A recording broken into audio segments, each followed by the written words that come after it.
Hey everybody, on today's podcast, we are joined by Pastor Al Bezuyen from the Covenant Reformed Church in Toronto. Pastor Al was formerly a pastor in St. Catharines, and he's a real educated guy, a great conversationalist, and we had some open, honest dialogue, really some real talk on today's episode.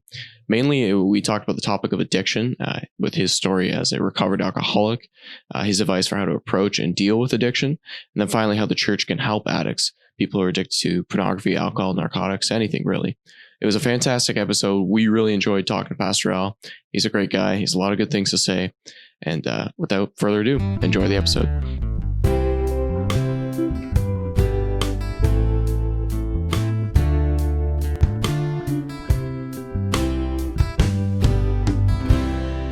Pastor Al, welcome to Real Talk.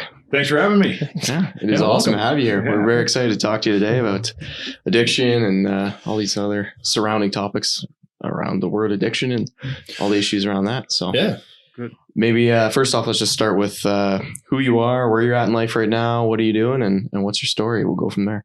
Yeah, so I'm Pastor Al Bezuyen. I'm presently the pastor in Rexdale. Okay. So our church is a short walk away from where your last guest, Tim Challey, goes to church.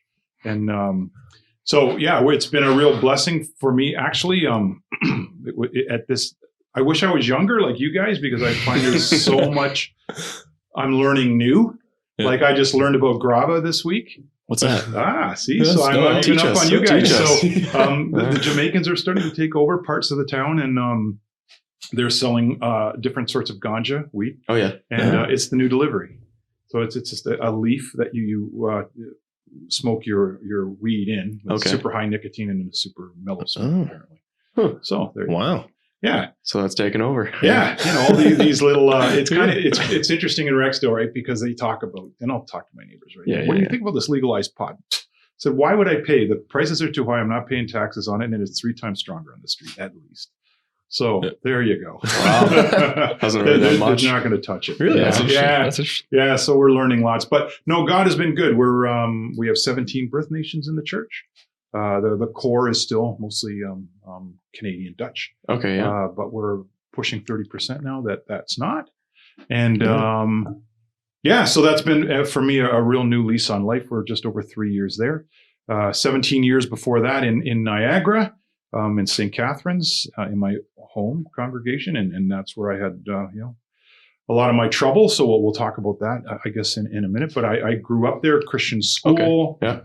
Christian Reformed, was an elder at 27 as a single man, was part of leading our church out of the Christian Reformed Church at the time. Oh, we could talk about that too. Yeah, maybe, which was very interesting. Yeah. And in part too, because at the beginning already, we were talking to Canadian Reformed guys from the area. At that point, it was just Lincoln, right?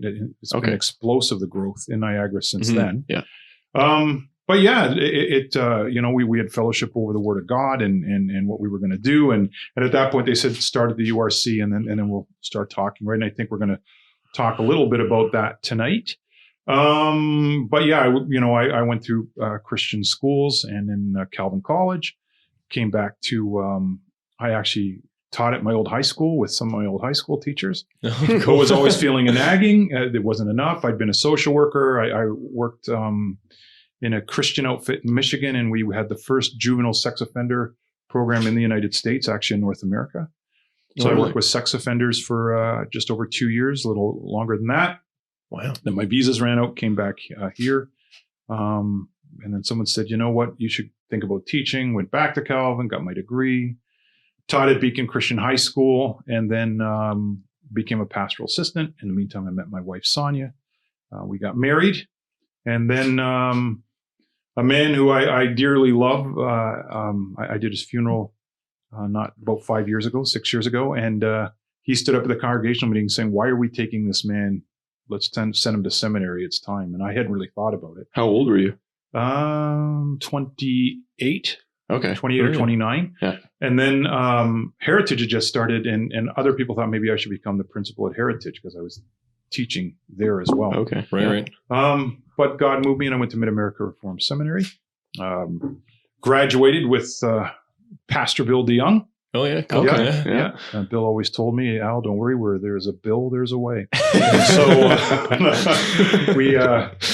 we were kind of known for our jocularity, he and I. Oh, yeah? Yeah. Got any good stories particularly, or The one, yeah, I better know. It's better not. He has. I'll tell you this, Cornerstone, when he was at Cornerstone, asked if I would become second man with him. Really? There. And then, so we did. We had quite a long talk about it with the elders. And I said, you know what, at the end of the day, I said, I could see this happening, except do you guys like any work getting done? Yeah. And they said, yes. And I said, then Bill and I will not, because we'll be yakking all day. Yeah. So we didn't do that. So, but yeah, there's a special place in my heart for Bill and the work he's doing for sure. So yeah, then I was in a little place called Balmoral. I used to blow through Bimbrook to get to Niagara. Ways back then. And I was just talking to your dad. I have fond memories of Binbrook because my car broke down and a motorcycle gang guys helped me and my wife and my 3 little kids. Really? Totally took care of me. Back then, gave me a few frosty pops on a hot day, and my car ran better than it normally ran. Wow. So I said, what do I owe you? What kind of, and, oh, come on. No, we just do that and that kind of, and we were a little freaked out at first, right? Because we're big guys and Harleys and stuff. And then I said, well, look, you know where Balmoral is? They said, oh, yeah. And I said, this is the white church? Yeah. I said, I'm the preacher at that white church. 9:30, come to church tomorrow. I'll preach for you. How's that? No, you are funny. They said, you're really funny. Hell's Angels had places to be. Yeah, they had other places to be. So, yeah, it's kind of neat to be back here again. So that's a quick version of my story. I've been able to do... for 14 years, I taught in Ukraine for 2 weeks a year. So that's been a highlight of my ministry as well. Taught the gospel there, or English? Or? Actually, mostly teaching ministers to teach, right? Because there's hardly anything in Russian, although they're moving into Ukrainian now. So basically, after we would go there, then for the next month, you can be pretty sure if I'm teaching the book of Colossians, most of the Reformed churches are getting sermons on Colossians. Right after that, right? They just had no training. No infrastructure because of what, like communism and they kind of when we first came there, I went the first time with Reverend Sycamore and Mr. Dave Backer, and Glasnost whatever had just happened. The falling of the curtain story had just happened. Yeah, and then so there was basically 30 to 40 years of no gospel. Right? Wow. So we at the beginning with Reverend Sycamore, we taught the Heidelberg Catechism. It's mostly Pentecostal ministers. Wow. Yeah, it was pretty cool. I still have friends that I keep up with there. And that was mostly in Kiev. And then later on, I taught in Donetsk. And I was supposed to do the first infant baptism in the church in Donetsk. Oh, yeah. And then Putin bombed the place. Oh, wow. So they were going to sneak me in through Poland. And then my wife said, no, I don't think so. And I said, okay. You better not. Maybe wise. Was that a URC ministry thing, or what was that? Okay. So Pastor Mitchell Prasad was teaching there. I went with Dennis Royal. I've been with Harry Ziegfeld, Pastor Harry Ziegfeld. Right. Yeah. Pastor Dick Wanya. Cool. Yeah, so, you don't hear a lot about a lot of mission work. Well, I know you mentioned Reverend Sycamore, right? Yeah. Yeah. Okay. I used to live just down the road from him in Vineland. Oh, okay. Yeah, he would drive me to catechism and everything. So he's talked to me about that before too. Yeah. Really? So that's pretty neat. Yeah. Wow. That's cool. So much to your background. Added a whole bunch of cool things to your back of your hockey card. We'll mention. Yeah. But I really appreciate you having me, and I'm excited. I mean, I'm still a little uptight sometimes, and I know for some of my family members, they wish I wouldn't talk about this all the time, and I'm careful with it. But I think we need to be a little open for it, and I can speak, right? It helps. It's good. It's good to talk about it. I mean, these are real issues. You're here on Real Talk, so no better place. That's absolutely. If you don't mind, actually, just pull that the boom arm. Right there, right there. Yeah, sure. That's good. Yeah. So I've watched one I guess it was on YouTube, but I guess you spoke to a group of ministers from the URC Church. It was a mission conference in North Carolina. Yeah, right. It was in North Carolina. You were talking about that. Yeah. So I guess we don't need to elaborate on it. I guess people can go and Google your name, and if they can spell it right, then they can find that. But maybe just give just a short synopsis of, I guess, what you've been through, and maybe start in St. Catherine's and kind of just work through. Okay, here you mentioned you started in the ministry, you went to seminary, graduated with Bill. Okay, so you get called to, was it St. Catherine's right away? Right. Okay, so just work through that timeline and how that developed. So in this part, so we're going to talk about alcoholism Right. and alcoholics. So I'm going to say a couple of things. So the question always comes: disease or immorality, all that sort of thing, right? And normally, traditionally, historically, our churches normally dealt with drunkenness as a moral problem. It was a spiritual problem, a psychological problem. And I still get that. I still get people, there must have been something psychologically wrong with you, or what was wrong with you, that sort of thing. The AA model, and actually, if you read the big book from AA, they would rather talk about it as an allergy. And we do know now that about 18% of us process alcohol different than the rest of you normals. We always call you guys you normals or normies. But so for instance, I always remember if I would sit out with you guys at your age, like it just blew my head that you're constantly going to the bathroom, right? You have beer and you're just going to the washroom. We don't. Right. We process close to 80% of it. Oh, wow. Right. And it goes pretty much straight to the brain. The other thing is maybe when I was a younger kid, so probably 12, 13, right? When you live in a Dutch home, you get a beer or whatever, right? But then 14, 15, I started drinking a little bit more. I remember being 14 on a soccer team and sitting in a pub, and beers would come out and you'd have one. But I can hardly ever remember having one. I always had to have more. Yeah. Always, right? And I'm one of the a little bit odd alcoholics. Like I really like craft beer. I like good tasting beer. I like good scotch, all that kind of stuff, right? Yeah. A lot of guys don't like it. I can tell you at 10 years old, when I had my first cigarette, I thought it was awesome. Just amazing, actually. Yeah.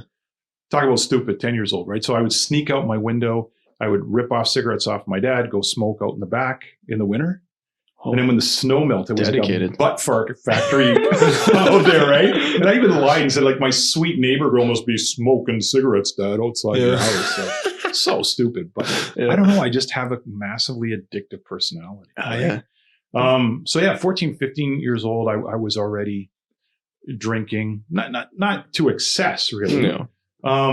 But then 16, 17, it's kind of weird. I don't know I guess it's probably still that way, that somehow you rationalize that if you go to parties with other Dutch kids from the church, it's kind of okay. Yeah. Right? Because, we're not messing with the women of the world, and, at least we're not smoking pot or whatever it is. I know there's more dope going on now partly because it's legal, but you kind of rationalize it.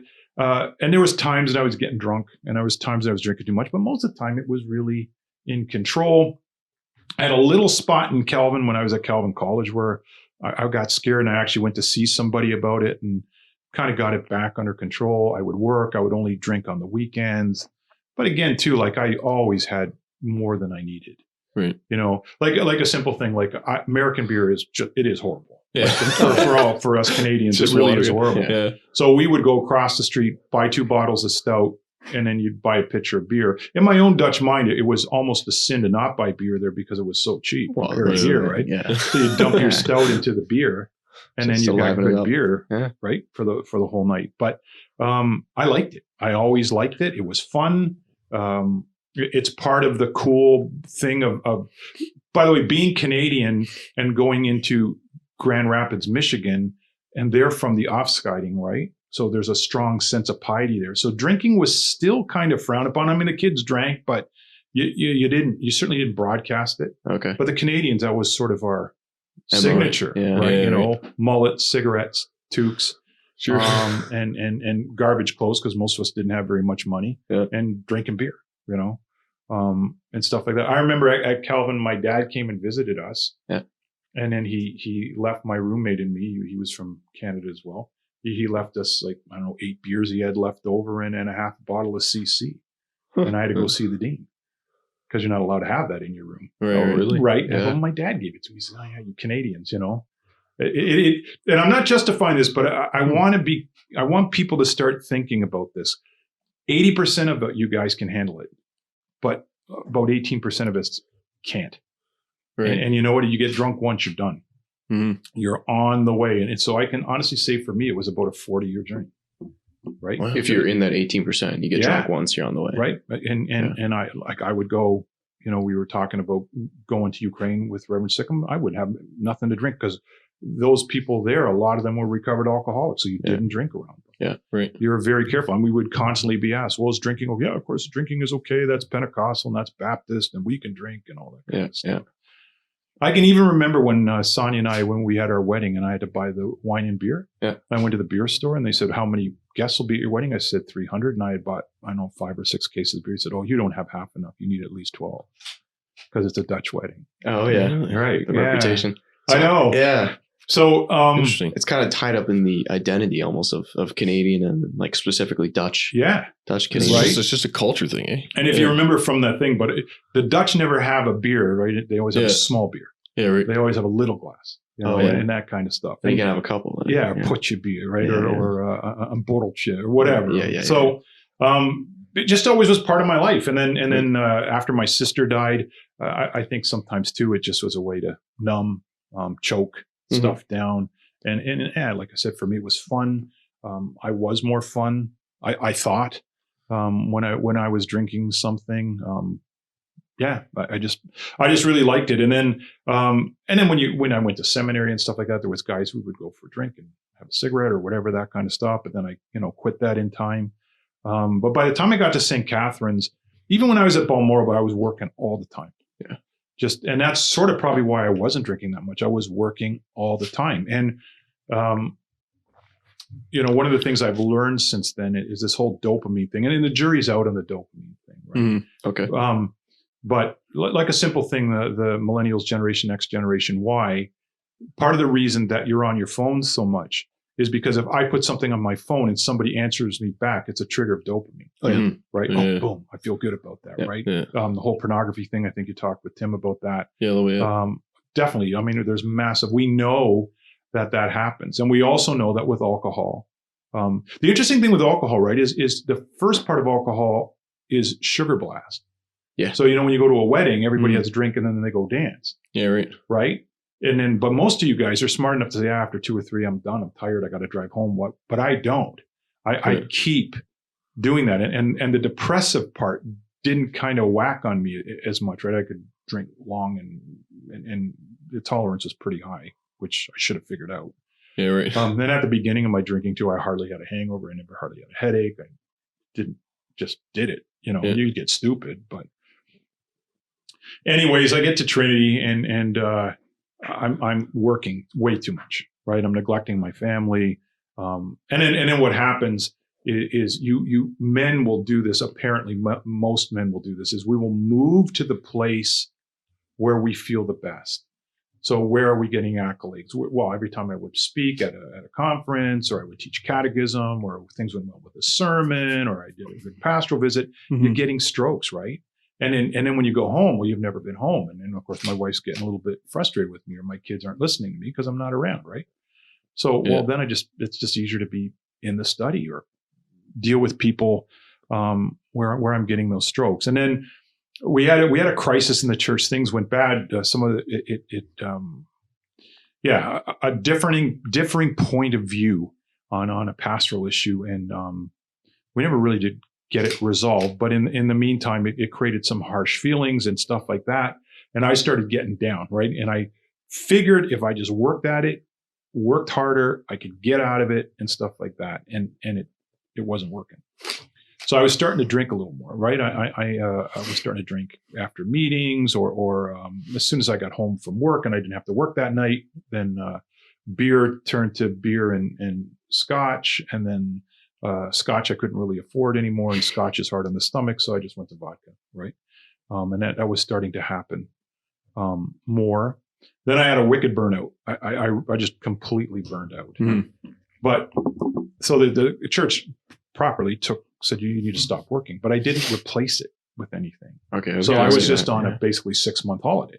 Well, when I don't know how you guys are on holidays, but at 3 o'clock I get to have a beer. The World Cup was on. That was when Van Persie scored the Flying Dutch. Yeah. Right. Good year. Yeah. Right. Yeah. And then right after that we had Wimbledon. Yeah. Right. Plus then I mean it was just an incredible time to sit and watch sports. So but I would drink beer. Oh, yeah, right. And they'd be drinking at 7 a.m. So yeah, right. So and it seemed fun, and it seemed in my own mind, I actually was starting to believe I'm a nicer guy when I drink, right? Because I was choking everything. Yeah. And at that point, I mean, every alcoholic, we would love to tell you the line we crossed, like what was the drink when I got done. But then what was starting to happen was I couldn't have fun without a drink. I was thinking about it all the time. So even when I got back into the ministry, like if I would be sitting, like even let's know, right? If I'd be sitting now and I would be looking at my watch. Okay, the liquor store closes at 10 o'clock, so I really need to get out of here by 9:30. Yeah, really? Yeah. You think about it all the time. I knew all the time how much was in the fridge. I knew all the time what was in the freezer. Is that something that developed like over time, or was that something that like was kind of always there? It started with long weekends, actually, because I can see that. You got to plan for the stupid. Because remember, right? They weren't open on Monday, and we can't buy on Sunday because you can go get hammered, but you can't buy it on Sunday. Yeah. So stupid, right? But that's how your head gets. Yeah, but then it started to get every day, right? And then when the worst of it was really happening, 7 o'clock in the morning, or I would take a little nip just to get me through the breakfast time with my kids and stuff like that. So I was starting to miss some Sundays, not preaching, and I was lying. And finally, you can take this for what you believe, and I hope your hearers will understand this, but I didn't have like a God talking to me experience, but there was like light shining in the room one morning, a Sunday morning, and I was sitting there, and it was like, Al, what you had to do. Because I'm telling you, for 4 months, I was on my hands and knees, on my face, laying on the ground, praying, God, you got to get me out of this. I can't get out of this. I can't stop. All of a sudden, you become Pentecostal. You want a miracle? Yeah, right. Yeah. I want some silver bullet, something that's going to get me out of this, right, God? But I want it without embarrassment. I want it seamlessly and stuff like this. I guess one thing to point out, I was pretty good at hiding it. I think people probably knew something was off, but exactly what it was. And a lot of times I was drinking from 10 o'clock at night till 2 a.m, and I was just basically using it to fall asleep. So, I just sleep on the couch, and my wife didn't necessarily smell it and that kind of stuff. I'd wake up in the morning a little bit. Like I said, the hangovers really weren't bad like probably other people would get. Right. And I was still cranking the workout, right? At some point you're just, you think about it all the time. You need it all the time. Praying and nothing. And then I'd helped, other people in the church, because I'm a firm believer that most ministers won't and can't really help the alcoholic. He needs detoxing. He needs help. And I did. I brought guys to detox. I brought them to AA. I brought them to rehabs and stuff like that. I came in beside them, obviously, and prayed with them. But it never dawned on me that I needed it. Right. Right. And one of the hardest things, and I don't know why it's so hard for alcoholics to admit that they are that. And then you get to the point, like I don't know how you guys see yourself, but could you see yourself not drinking ever? So like even when I notice when I walk in here, there's beer in the house. Yeah. Right. And of course. There's nothing wrong with that. Yeah. But is it possible for you to not, right. Like my daughter just got married, and I didn't have a glass of wine at her wedding. Right. Now that would have been unthinkable. Yeah. Just unthinkable. Right. So it's so part of that's what being a man is about. Right. First it was cigarettes. I got rid of cigarettes. Well, then it was, food. And I had to get rid of that. And then it was, beer and whiskey and all that kind of stuff. But, that's interesting. That would be, no, I don't think so. Yeah. To answer your question. It's an interesting thing, right? I think I could never drink again. Yeah. Wouldn't bother me. But I could do the same thing with coffee. So it might be this. No. Yeah. See, it might be a physiological thing as opposed to an attitude toward it thing. I'm convinced that I don't particularly like the disease model in the church world, because it's like I didn't wake up one morning and catch alcoholism the way I could wake up, say with your mom, and then she has cancer. That's not something because she did something wrong, right? So that's why that word doesn't work well, especially in Reformed circles, total depravity and all that kind of stuff. But if we believe in sin, it is very probable that our bodies, and that's why I like the word allergy. I just don't really process or handle alcohol very well. Right. And like I said, it would drive, like you see on your bottle, if you would leave a bottle of beer like that and just say, It would just drive you crazy. It drives me crazy. I got to finish it. Right. And it's not because I'm Dutch and cheap. Right. I was going to say, you can't just leave it half. Seriously, we would go, how would you not drink that? Right. That's just, and it's really, it defies logic. It's why alcoholics, when we talk to another alcoholic, it's instant. You just say, oh yeah. But I would go to the fridge. I'm not going to have a beer. I'd pull the beer out. I'm not going to have a beer. I'd twist the cap up. I'm not going to have a beer. I'd pour it in my glass. I'm not going to have a beer. Right. Then I drink the beer. Well, I'm not going to have a beer, and I know I shouldn't. Yes, that's it. So it is. There must be something that's physiological about it. That's something that's almost built into you, like a nature versus nurture kind of thing. Because I would say the same. Like I don't finish. I just said coffee, but I don't finish like. I don't know if I've ever finished a cup of coffee. Like hardly ever will I drink a cup of coffee to the bottom because the last sip is the worst sip of coffee. Right. So why would you do it? But if you are dependent on the coffee, is it not the same thing? Like, would you just be like, oh, I need that? Like, why would I can't not drink I always coffee? thought it was just a waste thing. Like, just don't waste it. And it could very much be. It costs a penny and a half. And it's like got it's grounds in it, man. It's cold. Don't drink it. It's disgusting. Right. Yeah, but it's like, so I can't relate to the same way, but I understand what that would be. And like. I hope you never have to relate to the same way, but it also makes it very difficult. And that's why it's very difficult for ministers because they just say, look, I'm praying with you. All you need is the Holy Spirit. Right. Well, and the other thing that's really interesting is guys who are Christians who, and normally it's guys, but I've met women as well. For us, it's a double whammy because we know it's wrong. We know it's a sin and we're hooked. And you know what? It is depravity. I almost think it's demonic in the old days, right? They used to call hard liquor spirits, right? Wine and spirits. It is a spirit. And what you're doing is you're feeling an emptiness, you're feeling a gap, you're feeling a hole in your heart that should be filled by God. But also for me, like I have an aunt who I love dearly, and she'll, if she listens to this, but she wrote me a note and she said, you were doomed. You never had a chance. And she knew exactly what was going on. And it runs in my extended family, alcohol abuse and stuff like that. I'm an emotional cripple. I was an emotional cripple, at least in terms of, I could help you with yours, but I wouldn't deal with mine. Right. So when my sister died, I probably didn't really deal with it. There was other things going on that I didn't really deal with it. When the struggles hit in the church, I didn't really deal with it. But those would probably be the reasons that I would pick up. But those are not the reasons that I abuse alcohol. At the end of the day, people go, how can he do that? Why would that guy? Because I really, the wreckage in my life by Almighty God, really, he protected me. So I wasn't a bar drinker. I didn't kill the bank account, although I spent way too much on it. I didn't get into affairs, that kind of stuff, because I basically just drank myself into oblivion. I remember my wife talking about, after I got back from rehab, and there was a Coors Light commercial, and then they had, those girls scantily clad. And they always have booze in nice glasses. You ever notice that? Oh yeah.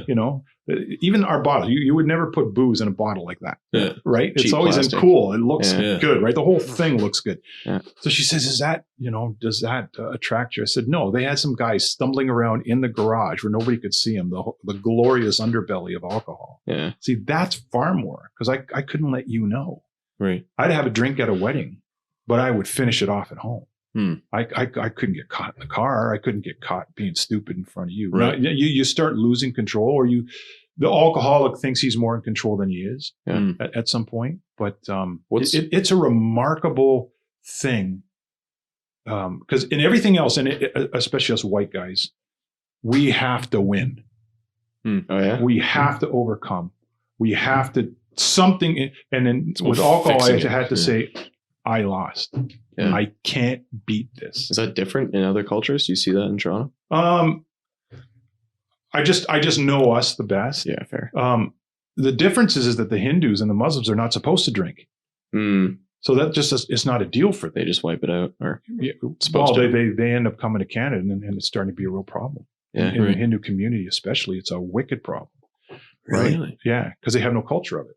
Right. Right. So they don't know how to deal with it. No. And we're actually finding out that historically, because if you look at the Roman Empire and the Germanic tribes, they think that we're genetically better predisposed to handle alcohol than say the native Canadian. Oh, for sure. And stuff like that. Interesting. And then and all of that kind of stuff. But at the end of the day, I was addicted and I needed help. And I had to I went to detox, which is a 3-day. They just watch over you.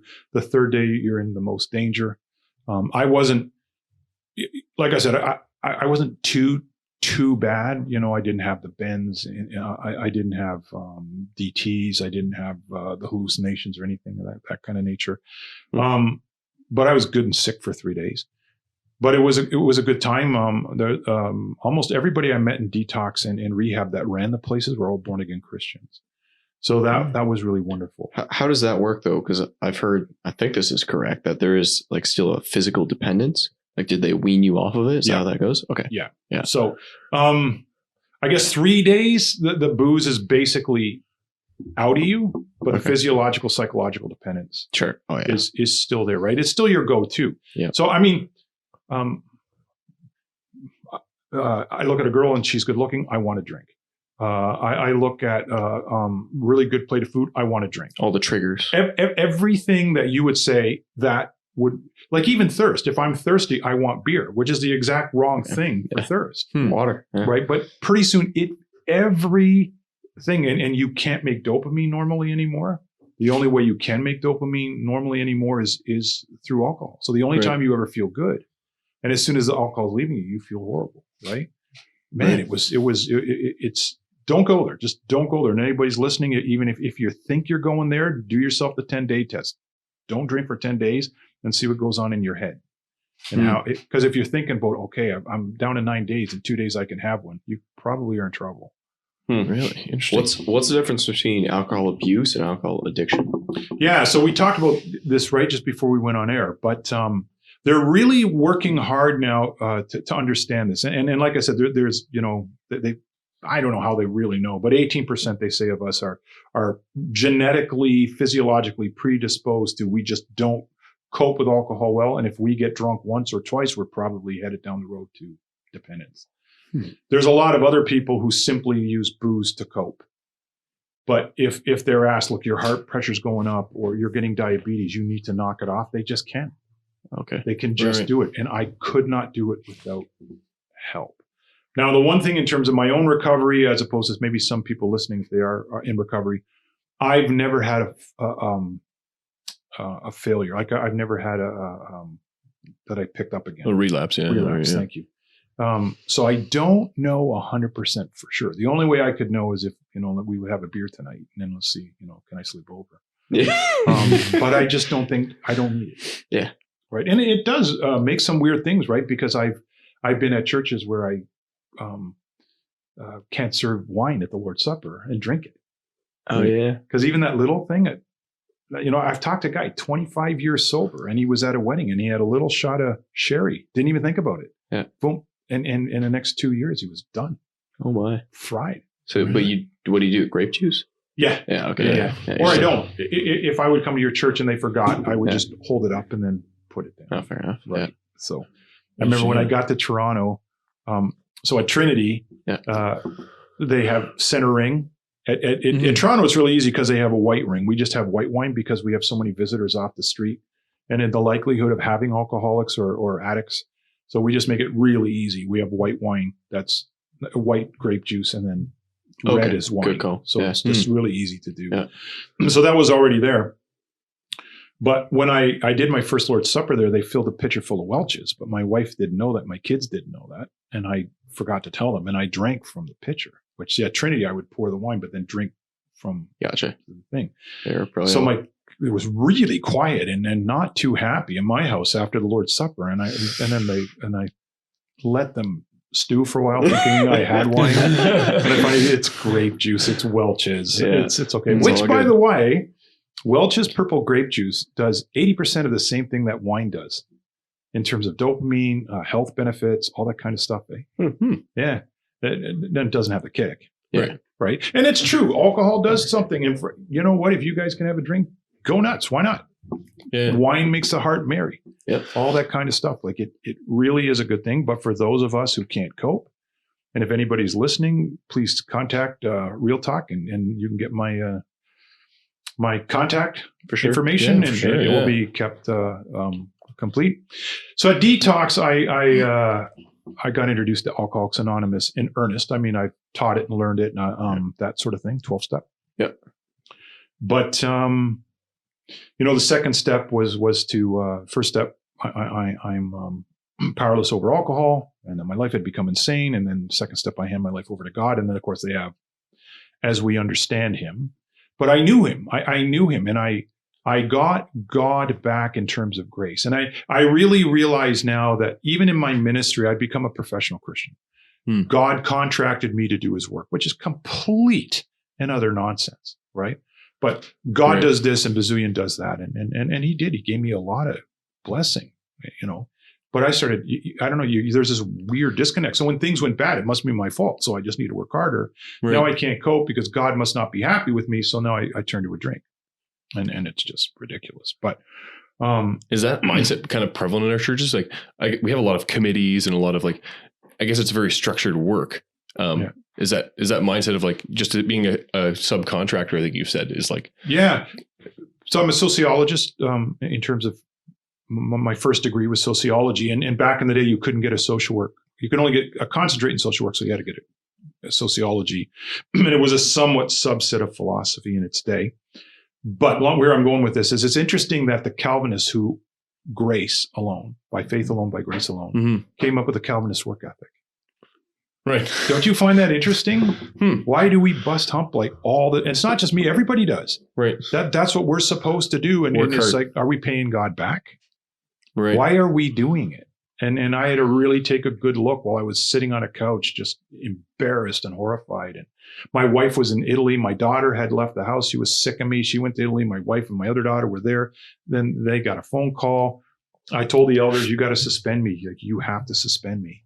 Right. So they right away that afternoon. So everybody knew by God's grace. And we'll talk about that a little bit more later. But the area, Canadian Reformed churches and the area United Reformed churches were praying for me by name. Yeah. Oh, yeah. I remember that. And I never really ever, especially from the Canadian Reformed, was judged. I find that utterly amazing. But in so many ways in my life, I got grace back. I understood. Yeah, your biggest problem isn't your booze. Your biggest problem is you're a sinner. And why don't you just trust me and love me? And you're okay. You're okay in the sense of I've saved you in Jesus Christ. Now live for me, as opposed to there was probably something in my background too, without getting into everything because it's public here, but I wanted to please. I'm a massive people pleaser, right? And if you don't please people, but then you start projecting that onto God. God's happy with me when right. Well, what happens when you think He's not? Right.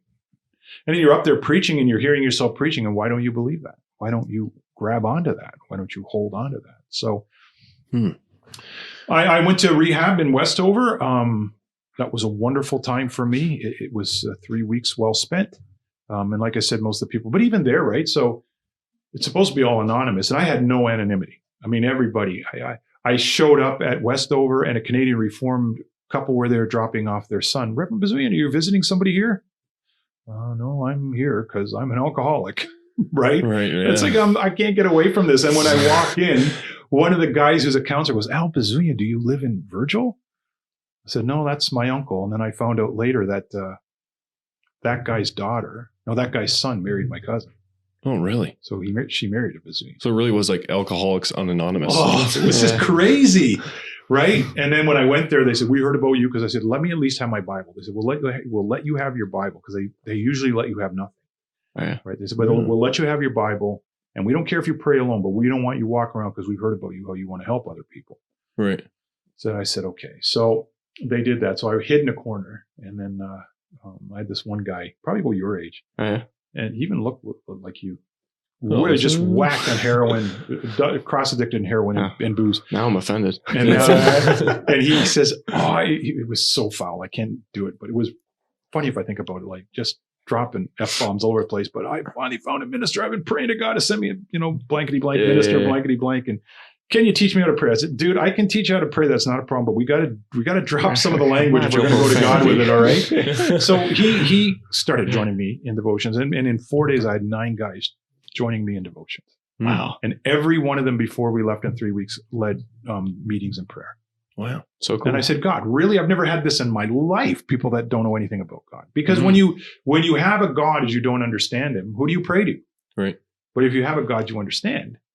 So for me, after that, I spent a lot of time in detox, going to meetings there because it was raw, but it really gave me an opportunity. The guys were sometimes coming to church because it was like, oh, if you're a minister and and there was a Catholic priest there and there was a few other guys. It's relatable then. Yeah. Yeah. And it did, I think it did change my preaching. I think I did for sure. I was cocky and I was getting, arrogant, and God really broke me down in a lot of ways. And now after I was out of the ministry, I worked in construction. Okay. And then I would listen to sermons and I would go, this covenant thing, but the covenant thing's really cool. But for the guy carrying bricks all day or driving a forklift, that's interesting and it's good. And you need to know the promises of God, but what does it mean like on Wednesday? Yeah. What does it mean when you're working with a couple of Christian guys and the roofing crew comes in just blaring away Metallica and you've never seen 8 guys blow out roofs like that, just cranking. Yeah, blow your brains. And I remember I was sitting there going, how do those guys scream like that in a 2-hour concert? That's what cocaine is for, stupid. It's like, this is all of a sudden, you guys live in that world and ministers we don't live in that world anymore. Right. Yeah. Roofers, man. Yeah. Oh yeah. You don't start with me because my wife's family's roofers. Dexter Brothers. Okay. Dexter Brothers Roofing. Stepping on toes here. I remember the first day working for my dad, he took me for coffee and then all of my father-in-law, Chuck's boys came in. I'm like, Dad, who are those people? He says, those are roofers. Yes. Tough guys, man. Tough guys. And Tough they job, could work. tough guys. Holy cow. Yeah. But it was an amazing time. Like God did stuff in my life and I've met people. I said that in that speech, right? But I would drive through St. Catharines and then guys would give you a little nod at me, right? And my kid's like, how do you know that guy? Well, he has the same last name as me. It's anonymous. Oh, okay. Yeah. Right. I'd be going through some of the worst part of St. Catharines and guys are hugging me. And my kids were like, yeah, that's what happened. Wow. And you don't smell good after that. Yeah, probably not. If they're back. Yeah. So the journey's been amazing. I can't tell you enough about what God has done because you cannot beat. That's the beauty of the AA program, right? It's secular. Bill Wilson. I know he didn't believe in Jesus Christ unless something happened in the last few days before he died. I doubt if he was saved. It really saddens me. But it came out of a Christian background story. There's a lot of the book of James, Proverbs in it. But everybody who I know that has good sober time has embraced God. And so I've been even thinking about that, and that might be fun sometime to talk with some other people about. But is there something about God where if you touch the skirts, there's still a power there? Right. That it does something beyond the salvation. I mean, it still would be a horrible thing to stand before God on Judgment Day and you said, but I showed you myself. You got sober because you knew I was there and you still wouldn't give your life to me. Right. But it's a remarkable thing when you get grace back and forgiveness back. And in AA, that's the first time I ever met unconditional forgiveness. Right. And I think like I said, when I finally got back in the pulpit, I had 3 calls to Canadian Reformed churches all at once. So from the Flamborough congregation, and then the next week, I think the Guelph congregation called me, and then the week after that, the Toronto, the Richmond Hill congregation called me, right? So anyways, I declined those calls, and then later on, I know the Flamborough church, especially, there's always been something with that church with me, but I said, I know you normally don't do that, but may I speak to your congregation before I preach? And I remember thanking them and crying, and people were weeping. Like that church, it was unbelievable. Wow. And really my own church, Trinity, I mean, the elders what do you do with a guy? Like I totally put my elders in a junk position. What are you supposed to, there's no book on what do you do with an alcoholic minister? Right. But I was doing the work. I actually was getting my CV ready to teach at a sort of hoity-toity high school in the city. And I remember that my son Jake said, "So, Dad, let me get this straight. Like your CV matches up, and your philosophy of education kind of matches up, yeah. But all the richest people in Canada and the world in our area, they want some drunk guy to teach their kid." So shut up. The joys of kids, right? He also said to me once, "Okay, let me get this right, Dad. You can't smoke, you can't eat too much anymore, and you can't drink. Yeah. So why are you alive?" Like, but it's like, wow, this mother's son. But it was an amazing time, right? What God did, and working construction again, and working with a really awesome Christian guy.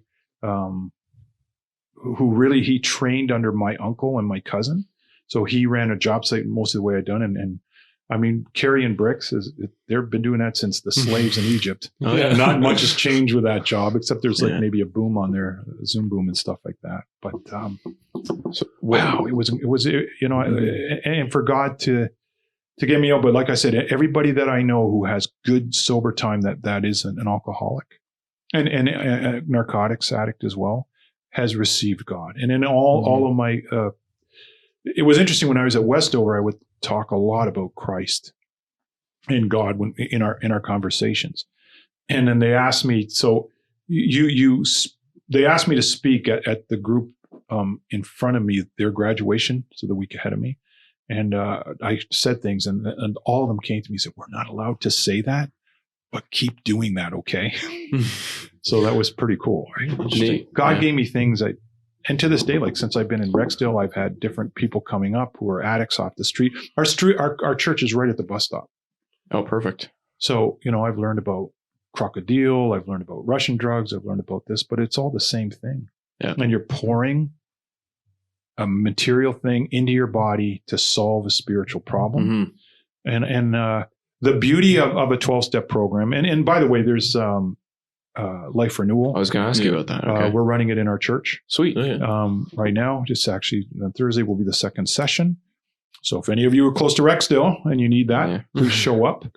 Pastor Eric Underwater. Okay. Yeah, right. Yeah. Right. Yeah, So Eric. Yep. He's taking care of that. Formerly from our congregation. Yeah. Right. So, but how does that compare? So like 12 steps, like you speak very highly of it, work quite well for you and for lots of other people, and what they're doing at Life Renewal. Like what's the difference between those two? For me, one of the joys of going to the AA program, because the 12 steps are the 12 steps, right? Yeah. So what Life Renewal does in Celebrate Recovery is they basically, I'm going to say, baptize them a little bit. They put them in a Christian context. Then you have Christians in recovery helping people who are generally Christians. Yeah. For me, and I don't know that is for everybody, I just think that for me, where I was in life, it was really a special opportunity to talk to a lot of non-Christians. And mostly for me, can you teach me how to pray? And can you teach me who God is? And why do you believe the Bible? No, some of them get back to the basics. But for me, it was an instant mission ground. But coming alongside somebody who's an addict too, that's part of 12 steps too, right? Yeah. So I guess that really assists that. Yeah. No, step 12. I mean, step 12 is really the Great Commission. The only two institutions that exist for somebody else is really the church. It exists for God, and it exists for the person who doesn't believe. Like, one of the problems we have with Reformed churches, I think, which I learned over time, is we really kind of exist for ourselves. We build our buildings for ourselves, right? So would we build a building in a lousy part of town, or will we build the best building that we can outside of town, because then our people, we can get everybody in and we can take care of them? Will we say, well, I can't build downtown, but what if we just get a storefront? Because the people downtown need to hear us. Interesting. Right? Which Mercy is doing. Yeah. We talked about with Pastor Ian a bunch too. Yeah. So it's made me rethink of why we're here and what we do. I praise God for all of it.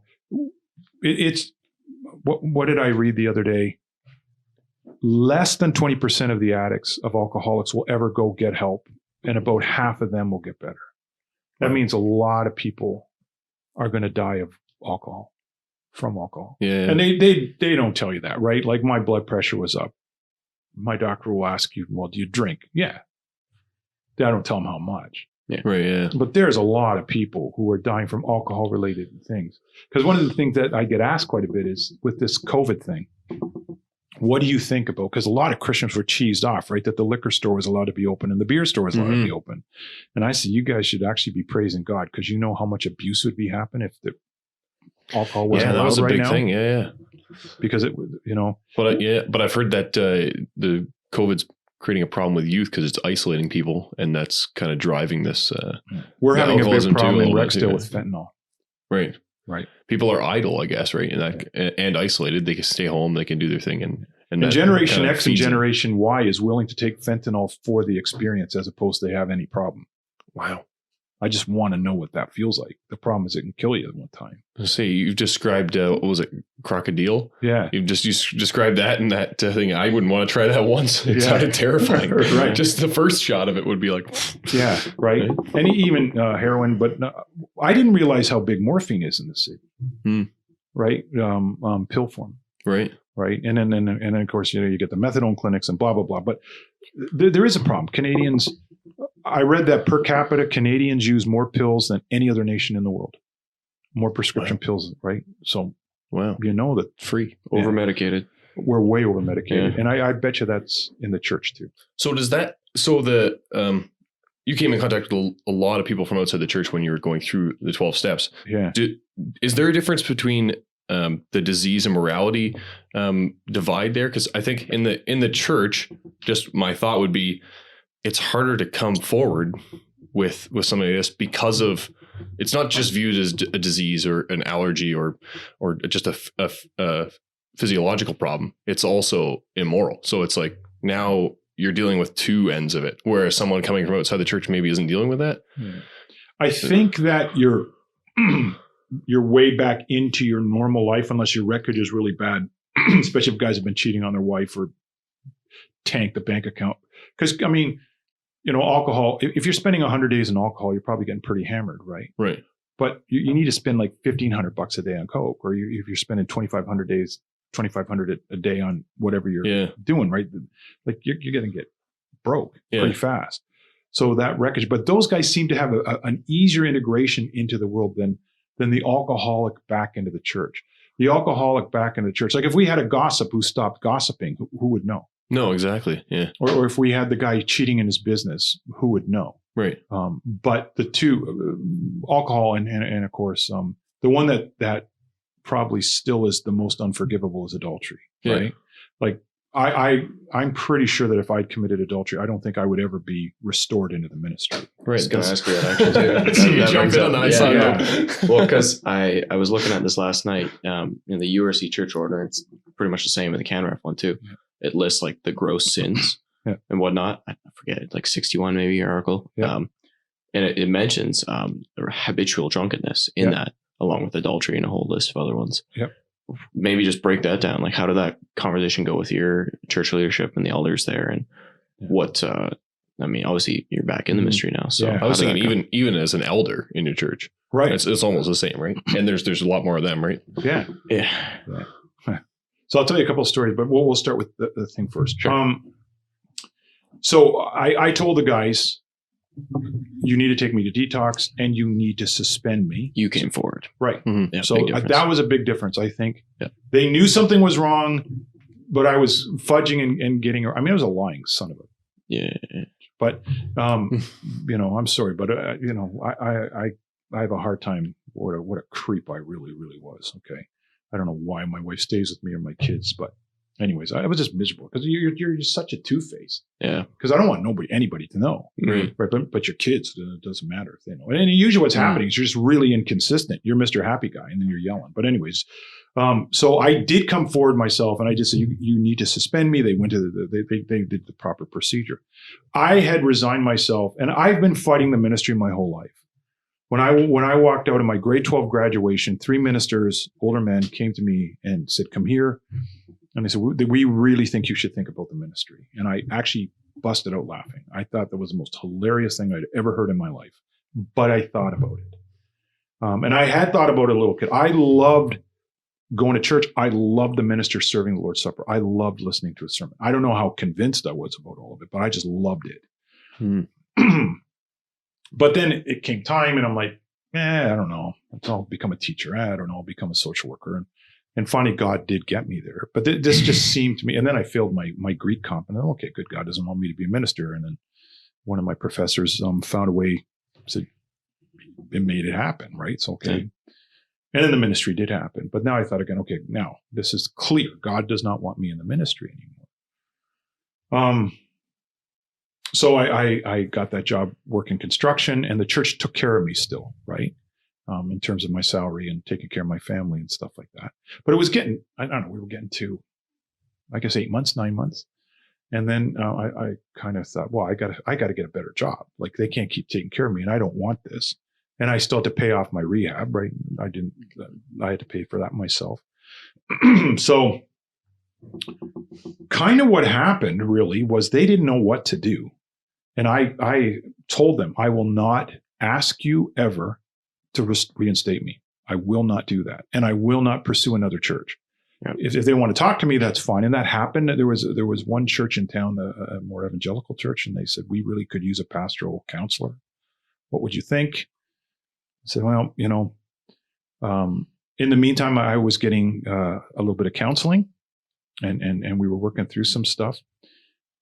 So what happened was another man, the brother-in-law of the man who said I should go to seminary, he died. And I had been taking care of him. Because you don't have to be a minister to take care of people, right? Mm-hmm. Go to their house, read the Bible and stuff like that. Mm-hmm. And our church order is the same as your church order. A funeral is a family service. So they asked if I would do the funeral. And I said, I don't think the elders will be too happy about it. And they said, wow, but it is a family service. And if you want me to do it, I'll do it. Because I loved him and it shouldn't be a problem, right? Mm-hmm. But the elders weren't sure about that. They thought a neighboring minister that should do it. And then that lady said, no, Reverend Bezuyen will be doing that service. And he was a man who had a big family and the church was pretty close to packed. And God blessed me in that sermon. Like it was like I hadn't missed a day. And then after that, the congregation was like, why isn't he back on the pulpit? Mm-hmm. So it was really the congregation asking the elders, and then the elders came and sat down with me. And then so I sat with a counselor. We got a new counselor who was basically a Christian guy, probably for us guys, a little liberal maybe in terms of his theology, but he was good at what he did. He listened to them and he listened to me and he put it together and he says, you know what? You're reformed and they're reformed, but you are a bit of a round hole trying to fit into a round peg, trying to fit into a square hole. And he says, you need to restore, you need to reconcile, but you need to move on. And that happened. Right. So I got back in the pulpit. It went quite well. I was teaching catechism again and stuff like that. And then an elder from the Toronto church, we were at a classis meeting. He said, you need to get out of here. We need a minister. So you should come. And I said, well, do what you want. Because that was the first time in 17 years I had, I think 10 or 12 calls. Yeah. And I just knew I couldn't. And now I was like, no, okay, let's see what happens. Yeah. And interestingly, I had two younger guys in the ministry who had worked at that church and said, we think you should go there. Way out of the blue. Huh. And then, they called. Yeah. And that's how it was. But I think if I had lied and a lot more than I lied and had got caught and was belligerent and stuff like that, maybe that's part of it because I went through a grinder and the elders knew I had been through a grinder, partly because of my own overwork, but partly just because of a nasty situation in the church, which I didn't cope with well. And by the way, I don't blame all those people, but it happened. Yep. I think there was some compassion for me. And I had other ministers come say, we knew this was coming. I said, well, why didn't you tell me, right? But you can't because booze is booze. But I remember working in Smithville carrying blocks and bricks, right? And Reverend Bauman would walk through there every day with his wife. Oh, yeah. And I go, hey, hi, Reverend Bauman, how are you? And then finally he says, will you say good morning to us? Who are you? And I had snot dripping out my face and mortar dust. And I said, I'm Al Bezuyen. Oh, he says, we pray for you every Sunday and we pray for you at mealtime every day. Like, how cool is that? Yeah. Right? Mm-hmm. Yeah. But I still think he had no clue who I was. Yeah. And that's okay. That I needed undercover. That. Yeah. Yeah. So, back to the question being reinstated, my brother-in-law, Pastor Joel Dykstra, he said, Al, you are a minister. And if that's what God wants, you will be back in the pulpit. He says, what you need to do is make the changes that need to be made. And I didn't know what he meant kind of at the time, because I thought it was too far gone. But that was grace again, wasn't it? Mm-hmm. How do people let me be in the pulpit after what I did? And in some ways they're kinder and listen to me different than they ever have. But do you think you would have got back on if you didn't have that spirit of humility in the first place? Because you talked about like you felt you were kind of arrogant before. So yeah, that like is that kind of part of the process too? God broke me down. And when I say arrogant, I just mean self-reliant, self-dependent. I know what you mean. Yeah. That kind of stuff. You could do it yourself. That sort of mantra. I'm the man and I'm all that. And you do start when you get to do a lot of young people. I mean, I actually got to go when the new Binbrook Canadian Reformed Church came in. They asked me to give a speech on evangelism. I'm like, what do I know about evangelism? Like it was all just stuff like that, right? And you start believing your own press clipping. So it was good to get the chair. Mm-hmm. There's a man named Andrew Purvis, and he wrote a book called The Crucifixion of Your Ministry. And I was reading it in McMaster. Bill and Reverend Young and I were, he was doing his PhD and I was doing an MA. And we both took that course. And then the professor who taught that course asked Brother Bill and me, what do you do in your ministry? And we teach catechism, we write 2 sermons a week, we do visiting and blah, blah, blah, blah, blah, blah, blah, blah. And the other kind of kids, because we have seminary kids around us, right? Oh man, you guys sure do a lot. And then the professor looked at me and says, what is Christ doing in your ministry? And I had no answer. Mm-hmm. That's bad, eh? You're working for him and not there, yeah. And so I learned so much about all this stuff all kind of came together. But yeah, so that's really where we are now. And by God's grace, I don't go to AA meetings anymore because God keeps giving me 12-step work. So I probably ever since I've been getting better, I have somebody calling or somebody that I'm working with, and then I get them to meetings and stuff like that. But with the ministry, it's very hard for me to commit to a night every night. And I did, they say do 90 meetings in 90 days, and I did 145 in 90. Wow. So that, and I still hope someday that I could maybe teach at a Westover or help, when I retire and do that kind of stuff. But, well, hopefully this will be a blessing for some of our listeners. If one or two, and please, it'll be anonymous and it is the best way, really, brothers, is if you can keep it anonymous and you seamlessly move people back into their lives. So you didn't get the anonymity. No. But, on the other hand, though, like for my 5th step where I have to apologize to everyone, I got most of that done because I stood in front of the whole congregation. Right. That was even interesting. When I did that, I had a number of guys, some of them were my buddies, right? And that sort of thing.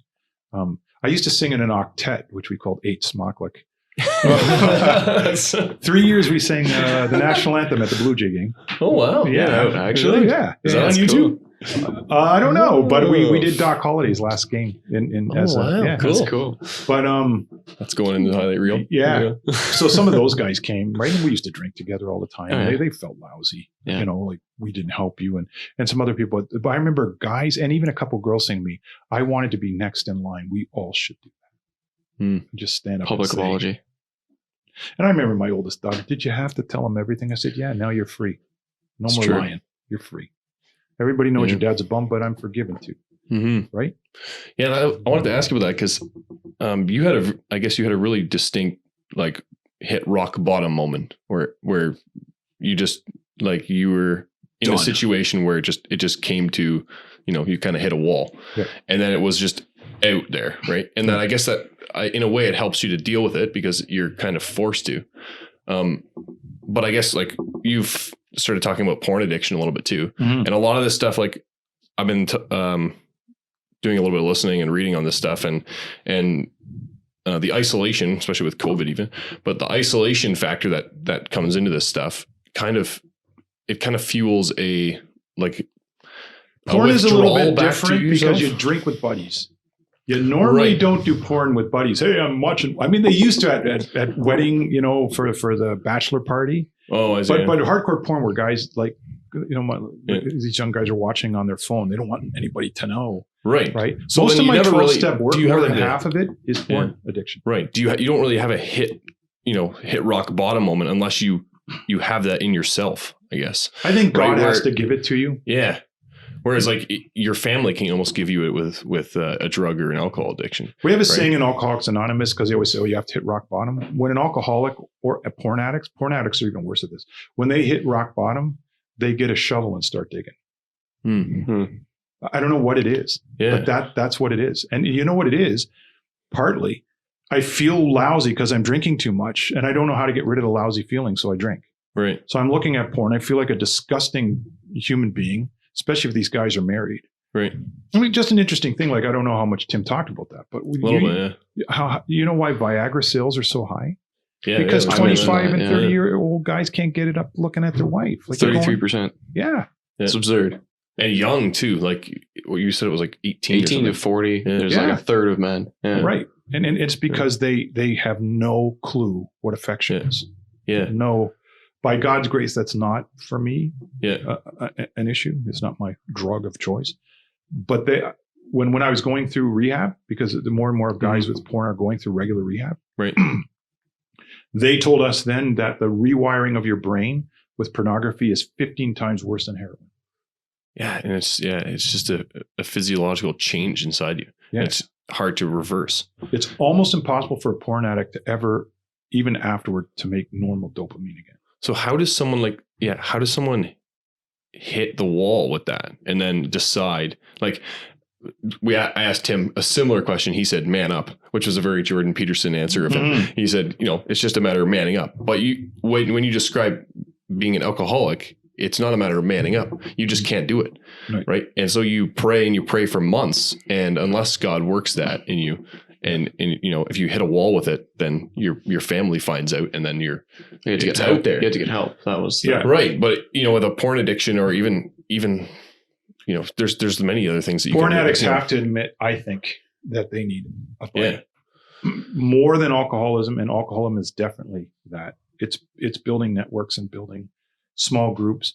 I think part of the problem with pornography is like I'm safe now, right? Because they know I'm not going to look down on what am I going to say, right? But where do you go in a Canadian Reformed church or United Reformed church when if you're married and you're looking at porn? It's one thing for young guys who are single, but even all addiction, if you can get rid of it by the time you're 21, you're pretty much free. If you go past 21, you're stuck.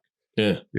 And it does lead, it's a gateway to other things, right? Strippers, all that other stuff. Like, it just gets you into messes. And the guilt, there is still something about sexual sin. The guilt is horrible. And I'm finding with pot smokers, booze guys, they'll tell you everything and they'll pretty much fess up. Mm-hmm. But the hard drug guys and the pornography guys, they always keep a little back, and you're always feeling like, are you hoping that maybe, you can do it once in a while again? Because you can't. Yeah. I think the other difference too with alcohol as opposed to pornography is you got to pour it down my throat.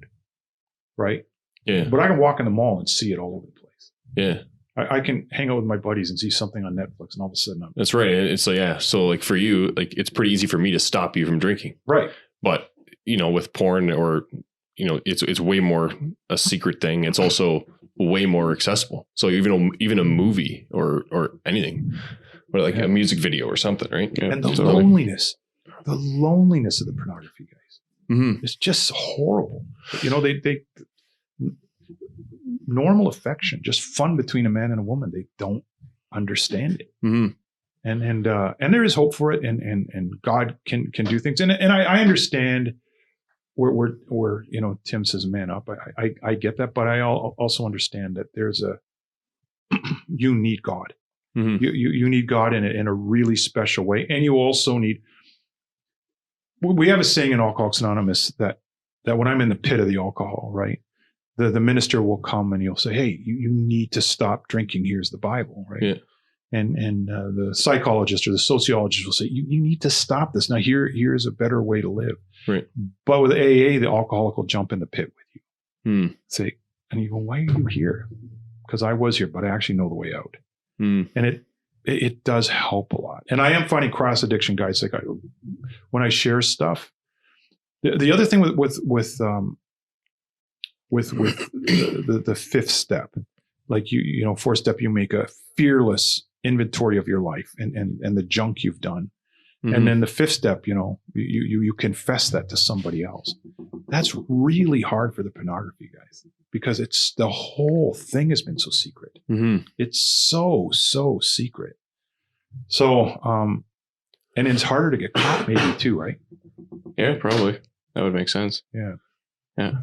But I know that it's an insidious problem and it's killing marriages. It's killing, Yeah, I wonder if like you talk about 18% of people are predisposed to, you know, taking it poorly to alcohol, but I can imagine that like you're in the 90% for men in pornography, like because it's just that's, you know, how you're wired, right?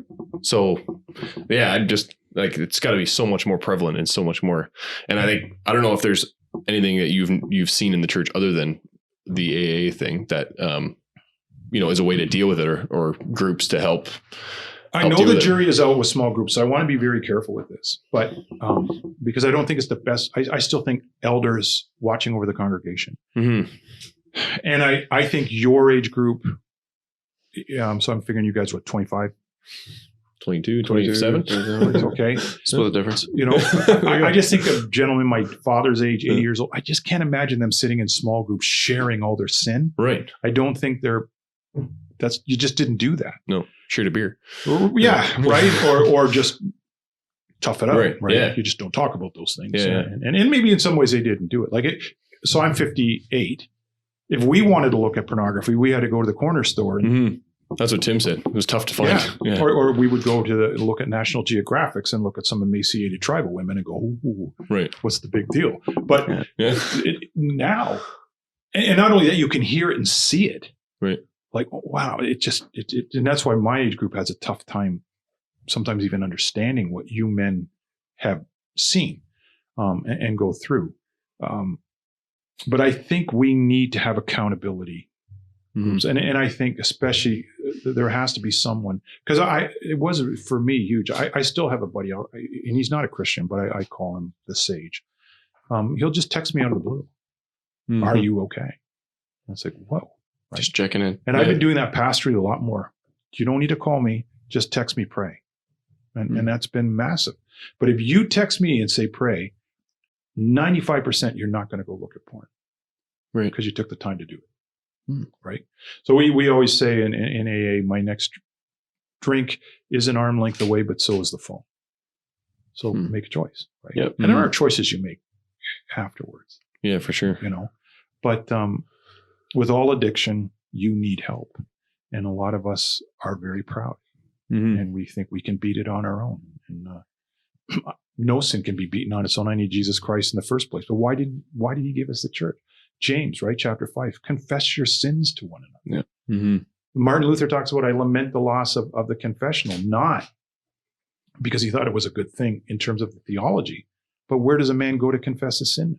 You know, and I hope we can build churches, because in the inner city, we have to be more vulnerable because people need to, because I mean, you hear stuff that growing up in Niagara, really? This is going, like, really? Yeah. But the world's coming to us. We have voodoo, we've got tribal worship, we've got Islam, we've got all kinds of stuff. And there's all kinds of different weird immorality that goes with some of this stuff that they think's just okay.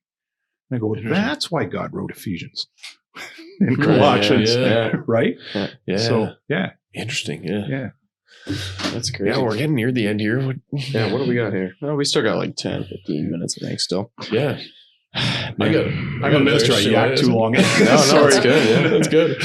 I was curious. I was listening to something about, it wasn't a Christian by any means, but it was about addiction and getting over addiction. And I guess the theme of this podcast I was listening to was, I guess you're probably familiar with the parable. Well, the probably secular parable of the wolves. Like, feed the wolf you feed is the one that wins. Like, you feed your good wolf or a bad wolf inside you, right? Yeah. And that was kind of his way of saying, like if you chase after something, that's kind of what you're going to end up like, right? You are where you eat almost.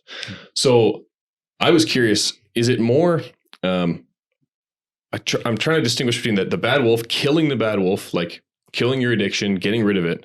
And then we talked a little bit with Tim Challies too, but feeding the good wolf. And like, is in your journey, have you seen that killing and the detox in the AA meetings, is that more critical than or less critical than feeding the good wolf inside you? Maybe that's a pretty secular question. So a lot of what I've done tonight is anecdotal. Right. Yeah. So even the 18%, I don't know how they would know that. Right. Okay. So take some of what I say, that, but what I see in AA, we don't tend to use that language. The beauty of AA, the beauty of the 12 step, right? The point isn't to stop pornography. The point is to not start it again. That's not the same thing. The hardest, like a lot of guys stop drinking, but they're dry drunks. Right. What do you replace it with? Yeah. Okay. Right. The thing for me is, right, I'm defenseless against the first drink. So as long as I don't take the first, like my wife and I joke, I said, Sonia, can you bring me my second beer? Because as long as I don't have the first one, I'm fine, right? I mean, we know what we're talking about here. But like one is too many and 100's not enough. Right.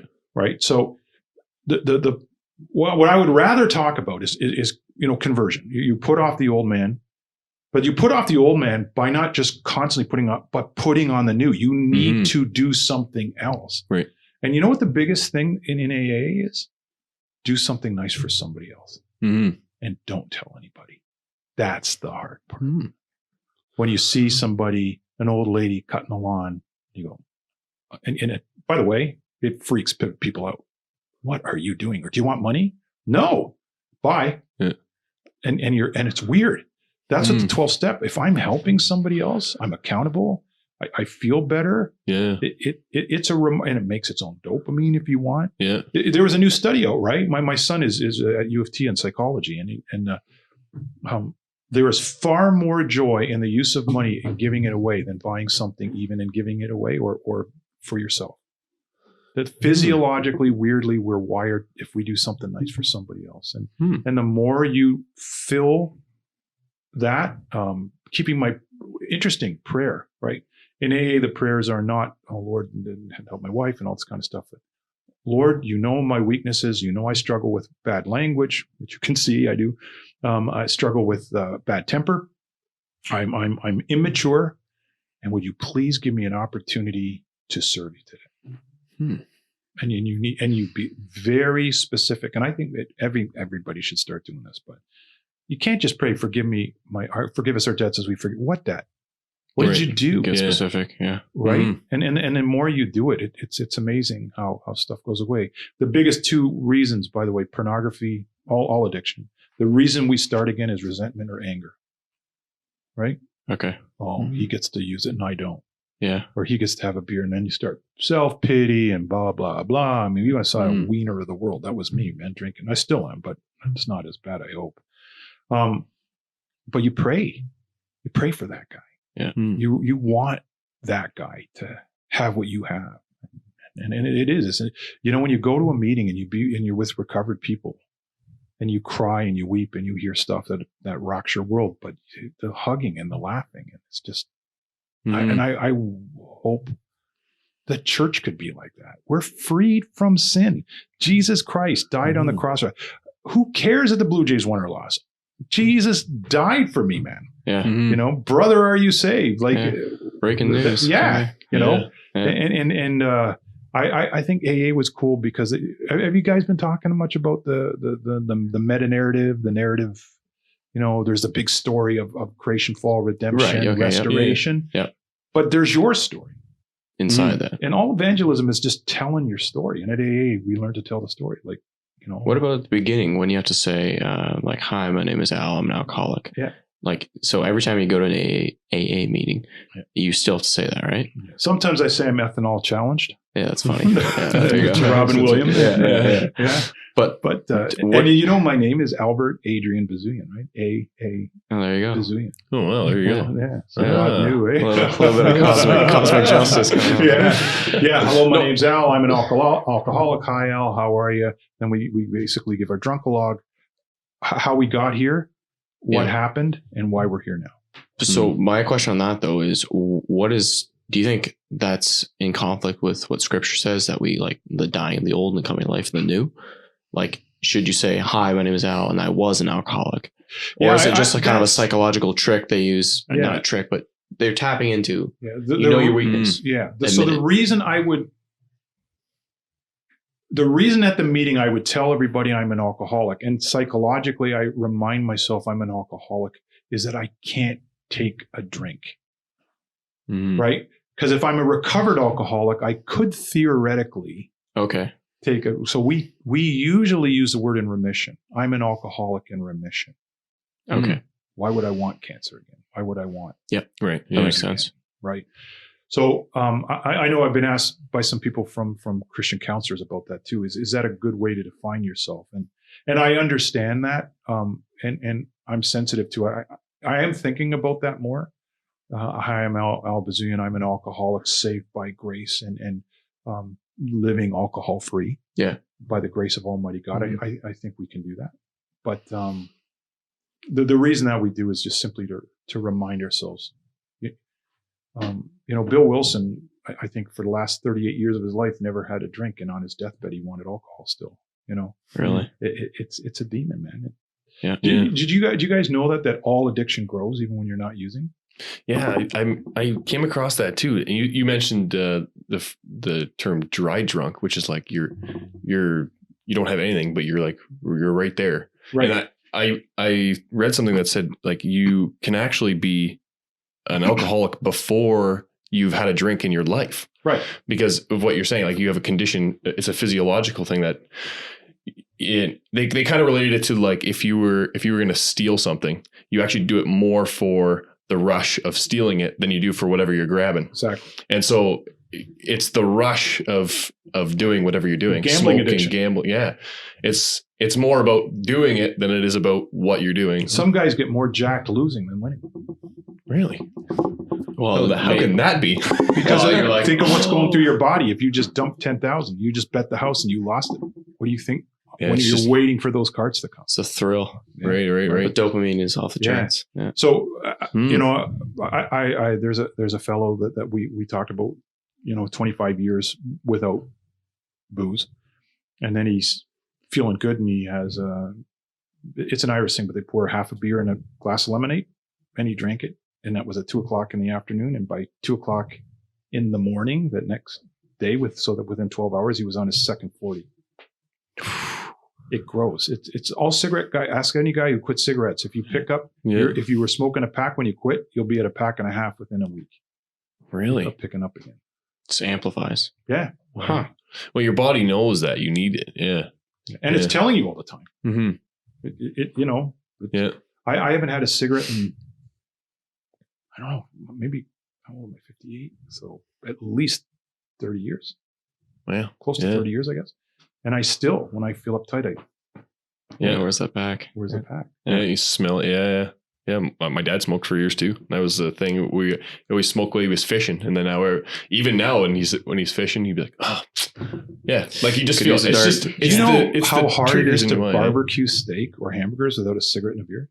Oh, see, yeah, like I bet, yeah. Right? Yeah, there's just certain things little triggers, yeah. Something you really got to watch, that I know you mentioned like even complex things, like when if you wake up in the morning, you have a cigarette or even complex, like you have a discussion or an argument. And if you always have a drink after an argument, then every time you argue, it's like your body says, hey, and I hadn't thought about that it being that strong, but Do you have any advice for, I guess we're getting close to the end, but do you have any advice for parents or elders or friends of people who are addicted or maybe they suspect of being addicted, maybe to alcohol specifically, but other ones too, how to help them?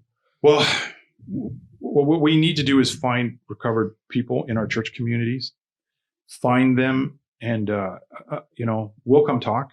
But the best is if you can get those.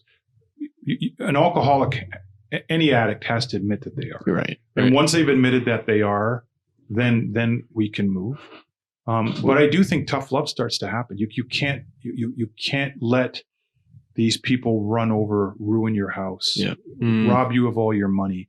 And I know it sounds horrible, but all of us guys will tell you that you can create a bit of a bottom,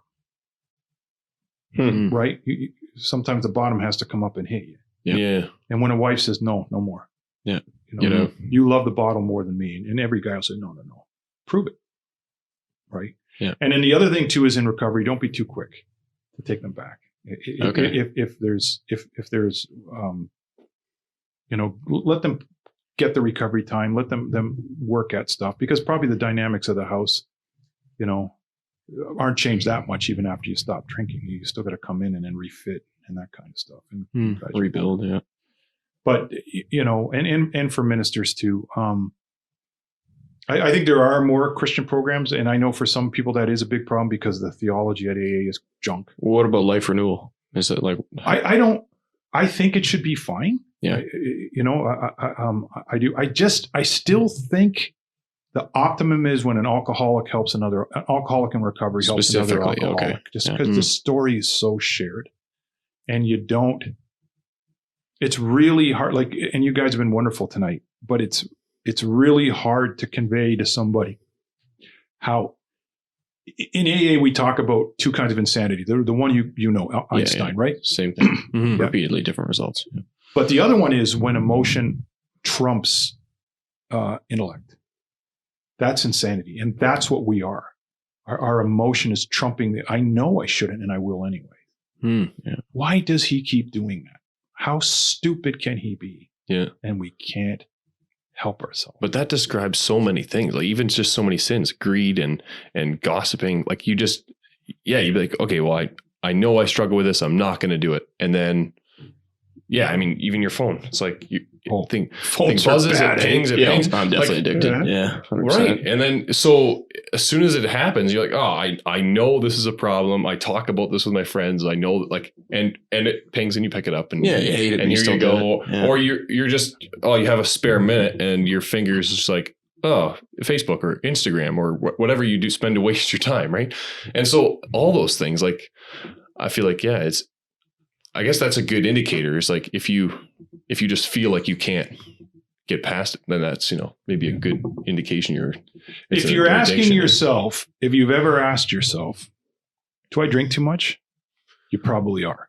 Because why else would you ask yourself that? Right. And maybe one thing to just to think about, what if we went back to drinking the way the older people used to drink? Was we drink at a wedding, we drink on a birthday, we drink on Christmas, and we drink at New Year. But you don't drink just because you finished cutting the lawn. Right. Or hockey or anything. Yeah. Oh, yeah, right. Too. It's also part of, because we can. Mm-hmm. Right? Yeah. And it's what you and do. It's easy fun. Mm-hmm. Yeah.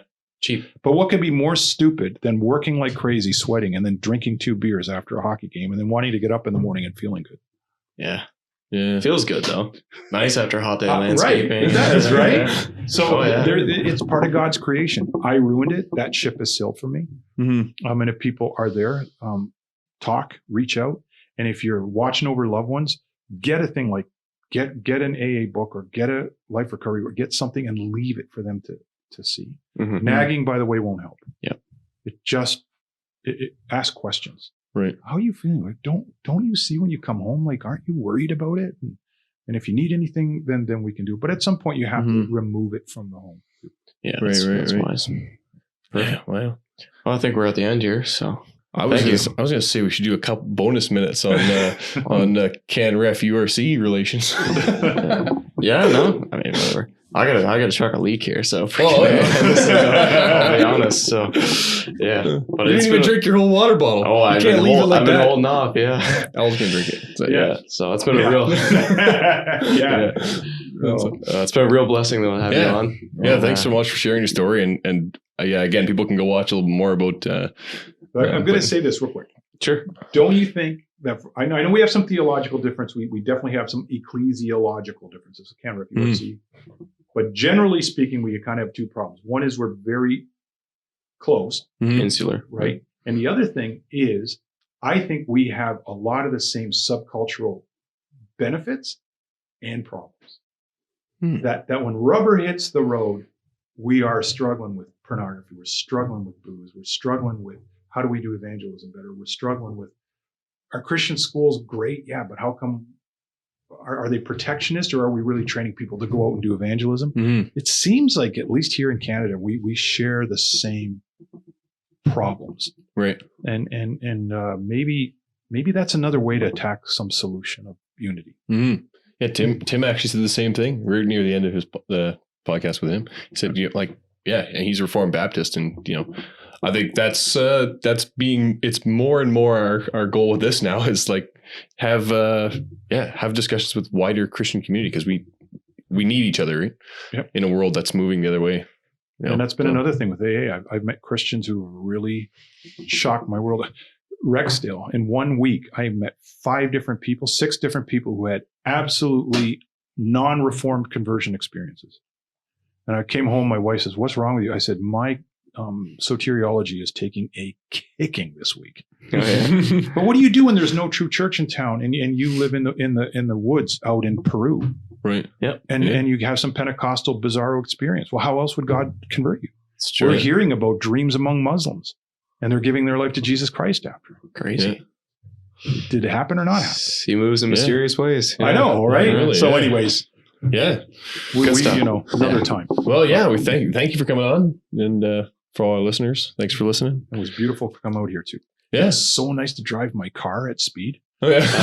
Toronto all the time. Yeah. So it was well worth it. All right. Well, we'll catch you on the next one, folks. Thanks so much. Keep it on Real Conversations. Right on. Cheers.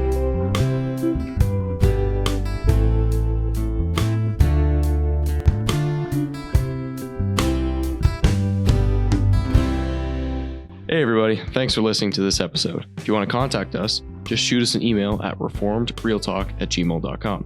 If you want to find us online, go to realtalkpodcast.ca. If you're looking for us on social media or in your favorite podcast app, just search Reformed Real Talk and we should come up.